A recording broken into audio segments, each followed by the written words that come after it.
आमतौर पर जब कोई भी व्यक्ति अच्छा काम करता है तो उसके अच्छे कामों को याद रखने के लिए उसकी मूर्तियां बनाई जाती हैं, जगह जगह चौक चौराहों पर लगाई जाती हैं, ताकि आने वाले लोग उस मूर्ति के जरिए उस व्यक्ति को याद कर सकें और उसके द्वारा किए गए अच्छे कामों से इंस्पिरेशन ले सके। लेकिन हम चीन के जिस राजा की मूर्ति की बात कर रहे हैं, उस व्यक्ति को लोग उसके अच्छे कामों की वजह से नहीं याद करते हैं, बल्कि उसके द्वारा किए गए गंदे कामों की वजह से ही उसकी यह मूर्ति बना कर रखी गई है। इस मूर्ति से कोई प्रेरणा नहीं लेता, बल्कि इस पर लोग थूकते हैं। इसके बगल से गुजरते हुए लोग इसे गालियां देते हैं, यहाँ तक कि कुछ लोग तो इस मूर्ति के ऊपर पेशाब भी करते हैं। आखिर कौन था यह राजा और उसने ऐसा क्या किया कि मरने के सदियों बाद भी उसको अपने कर्म के फल से मुक्ति नहीं मिली? बने रहिए इस वीडियो में बिल्कुल आखिरी तक। आज लेकर आए हैं इस राजा की एक जानकारी। इस कहानी को जानने के लिए हमें डिजिटली टाइम ट्रेवल करते हुए 11वीं सदी में जाना पड़ेगा। उस समय चाइना में सोंग डायनेस्टी रूल कर रही थी। जो वहां के राजा थे, उन्हें उनकी जनता बहुत पसंद करती थी, उन्हें प्यार करती थी, क्योंकि वह राजा बहुत ही न्यायप्रिय और अच्छा था। इस राज्य में यहाँ एक बच्चे का जन्म हुआ जिसका नाम कवई हू रखा गया। यह बच्चा बचपन से ही काफी होशियार था। देखते ही देखते इस बच्चे की प्रसिद्धि उसकी होशियारी और टैलेंट की वजह से उसके गांव से निकलकर सोंग डायनेस्टी में बढ़ती चली गई। इसके बाद सोंग डायनेस्टी के राजा ने इस लड़के को अपने दरबार में नौकरी पर रख लिया। इसके दौरान इस राजवंश पर एक और खतरा मंडरा रहा था, और वह खतरा था जिन डायनेस्टी का, जहां का राजा बहुत ही क्रूर और खतरनाक था। जिन डायनेस्टी उस समय चाइना में जबरदस्त तरीके से हमलावर थी। वह एक एक करके तमाम इलाकों को न केवल अपने कब्जे में ले रही थी, बल्कि जिस इलाके पर वह हमला करती थी उसे पूरी तरह से उजाड़ कर रख देती थी। इनका तरीका यह था कि यह जिस राज्य में हमला करते थे, वहां की नौजवान और खूबसूरत महिलाओं को अपना गुलाम बना लेते थे। इसके अलावा जो बुजुर्ग महिलाएं, आदमी और बच्चे बच जाते थे, उन सबको जान से मार दिया जाता था। यहाँ तक कि प्रेग्नेंट लेडीज को भी यह जान से मार दिया करते थे। यही वजह थी कि इन्हें उस समय की सबसे क्रूर सेना कहा जाने लगा। जिन डायनेस्टी ने एक एक करके चीन के सभी छोटे छोटे राज्यों पर कब्जा कर लिया। इस प्रकार उन्होंने अपनी ताकत को और भी ज्यादा बढ़ा लिया। आगे चलकर इनकी बुरी नजर चाइना के सबसे बड़े राज्य सोंग डायनेस्टी पर पड़ी। उन्होंने एक एक करके इस साम्राज्य पर हमला करना शुरू कर दिया। सोंग डायनेस्टी का राजा ताकतवर होने के साथ साथ शांति प्रिय और प्रेम पूर्वक व्यवहार करने वाला था। राजा ने सोचा कि बेकार में खून खराबा और अपने सैनिकों और नागरिकों का जीवन गंवाने से बेहतर है कि शांति समझौता कर लिया जाए। उन्होंने 20 सदस्यों का एक दल क्वीन हुई के नेतृत्व में जिन डायनेस्टी के राजा के पास भेजा, लेकिन क्वीन हु बहुत ही चालाक और खतरनाक इरादे रखता था। सोंग डायनेस्टी के राजा ने बहुत बड़ी गलती कर दी। इसके ऊपर इतना भरोसा करके सोंग डायनेस्टी की तरफ से समझौता करने वाले लोगों को लीड करने वाला क्वीन आगे जाकर जिन डायनेस्टी से मिल गया और अपने राज्य के तमाम छोटे छोटे सीक्रेट्स बता दिए। इसने अपने राज्य के साथ गद्दारी की, अपने राजा के साथ गद्दारी की और उसके बदले अपना व्यक्तिगत फायदा उठाना चाहता था। सोंग डायनेस्टी के राजा चाहते थे यह व्यक्ति 2 बड़े शाम राज्यों के बीच सुलह समझौता कराने के लिए प्रयास करेगा, लेकिन इसने तो दोनों राज्यों के बीच एक बड़ी लड़ाई का माहौल तैयार कर दिया। लेकिन यह इतना चालाक था कि यह दुनिया और तमाम लोगों के सामने बहुत ही ईमानदार और देशभक्त नजर आता था। मगर इस आदमी ने अपने राज्य की एक एक छोटी बड़ी जानकारी, सिक्योरिटी से जुड़े तमाम सीक्रेट्स जिन डायनेस्टी को बता दिए। अब यह तो आप समझ सकते हैं कि अगर आपको किसी स्टेट की तमाम कमजोरियों और सीक्रेट्स मालूम पड़ जाए तो उस राज्य को हराना आपके लिए आसान हो जाता है। सोंग साम्राज्य पर हमला करके उसे हराने के लिए पूरी जमीन तैयार हो गई थी। अब बारी थी फाइनल हमले की।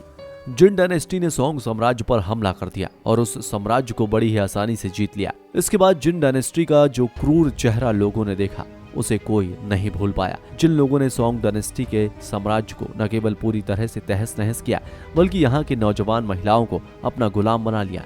इसके बाद सोंग डायनेस्टी के राज्य परिवार को भी अपना गुलाम बना लिया। राज्य के वो पुरुष जो सैनिक नहीं थे, उन सभी को मार दिया गया। बुजुर्ग महिलाओं और बच्चों को भी मार दिया गया।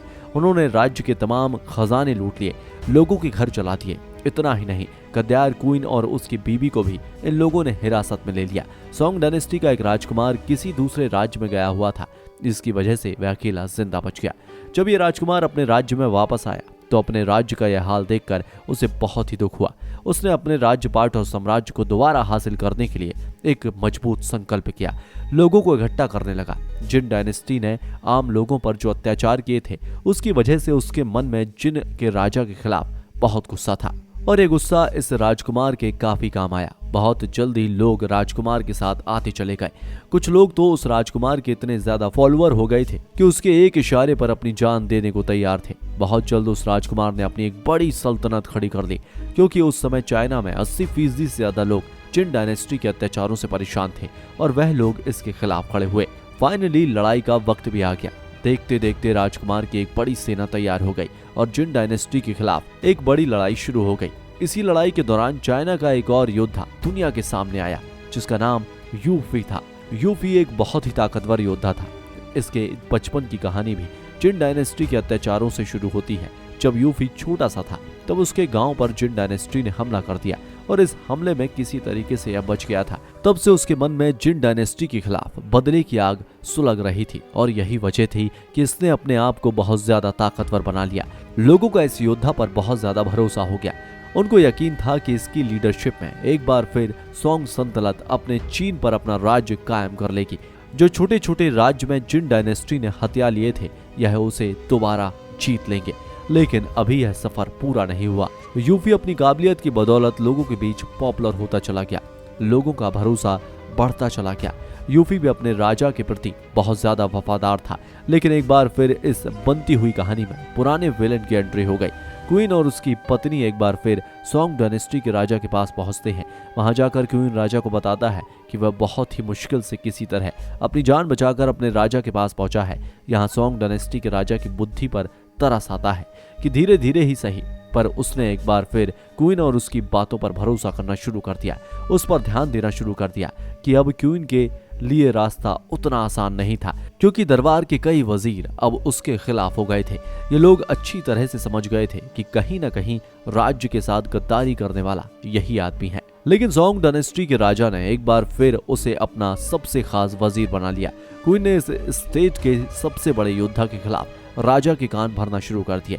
जिस तरीके से यूफी की पॉपुलैरिटी बढ़ रही थी, उसे लेकर क्वीन ने राजा को यह समझाना शुरू कर दिया कि आगे चलकर यूफी राजा बनना चाहता है। वह तुम्हारा पत्ता साफ करके तुम्हारी कुर्सी पक्की कर लेगा। कहीं न कहीं एक बार फिर देश और देश की जनता के खिलाफ अपना गद्दारी भरा चेहरा दिखाया था। लेकिन राजा उसके चेहरे को पहचान नहीं पाया। धीरे धीरे उसके मन में यूफी के प्रति गलत भावनाएं भरती चली गई और जो राजा कभी यूफी के साथ मिलकर पूरे चाइना पर शासन करने का सपना देख रहा था, अब वह ही यूफी को किसी तरीके से रोकने का विचार बनाने लगा। उस समय यूफी की सेना जंग के मैदान में थी। राजा ने उसे वापस बुलाया, सभी सैनिकों को इनाम दिया, लेकिन यूफी को काल कोठरी में बंद कर दिया। सैनिकों को राजा का यह व्यवहार पसंद नहीं आया, लेकिन राजा से भला सवाल कौन पूछता।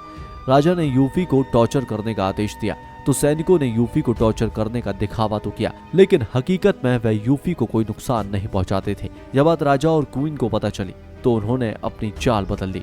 उन्होंने यूफी को जेल से रिहा कर दिया और उसे घर जाने दिया। लेकिन घर जाते ही यूफी की पत्नी ने उसे जहर दे दिया और इस तरह चीन के बड़े योद्धा की षड्यंत्र के चलते मौत हो गई।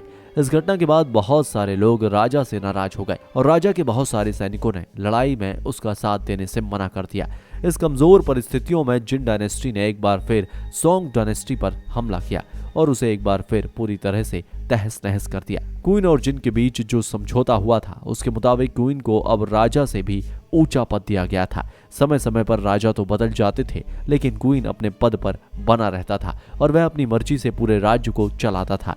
यहाँ तक कि राजा को भी वह अपने हिसाब से ही चलाया करता था। सोंग सल्तनत को उसके पूरे गांव वापस मिल गए और जिन के राजा ने उसे एक बहुत बड़ी रकम भी दी। समय बदला, आज ना तो जिन सल्तनत है और ना ही सोंग सल्तनत, लेकिन क्वीन और यूफी की कहानी आज भी मौजूद है।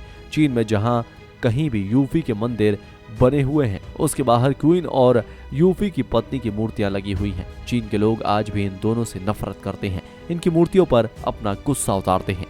यह थी चीन के एक ऐसे व्यक्ति की कहानी जिससे चाइना के लोग आज भी नफरत करते हैं। आपको यह कहानी कैसी लगी हमें कमेंट बॉक्स में लिखकर जरूर बताइएगा। फिर मिलेंगे नए वीडियो में, तब तक के लिए जय हिंद, जय भारत, वंदे मातरम।